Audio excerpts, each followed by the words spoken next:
সব ধরনের মতপার্থক্য থাকা সত্ত্বেও যে কোনো মূল্যে গণতান্ত্রিক ধারা অব্যাহত রাখার উপর গুরুত্ব আরোপ করেছেন বিএনপি চেয়ারম্যান তারেক রহমান। রাজধানীর বনানীর একটি হোটেলে অনুষ্ঠিত গণমাধ্যম ব্যক্তিত্বদের সঙ্গে মত বিনিময় অনুষ্ঠানে তিনি কথা বলেন। অনুষ্ঠানে দেশের প্রায় সব জাতীয় দৈনিক এবং টেলিভিশনের প্রধান নির্বাহীরা অংশ নেন। দীর্ঘ ১৭ বছর পর লন্ডন থেকে ঢাকায় ফেরার পর গণমাধ্যম ব্যক্তিত্বদের সঙ্গে বিএনপির এই শীর্ষ নেতার এটাই প্রথম দেখা।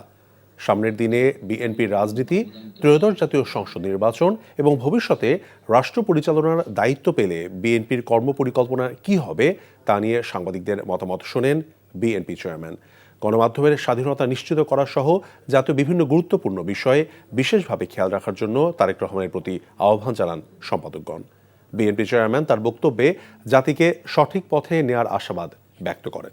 দলমত নির্বিশেষে আমাদের মধ্যে মত পার্থক্য থাকবে, কিন্তু আমরা যদি চেষ্টা করি তাহলে সেই মত পার্থক্যের মধ্যে রেখে আলোচনার মাধ্যমে সেটির অনেক সমস্যার সমাধান হয়তো আমরা বের করে আনতে সক্ষম হব। কিন্তু কোনোভাবেই সেটি যাতে মত বিভেদের পর্যায়ে চলে না যায়।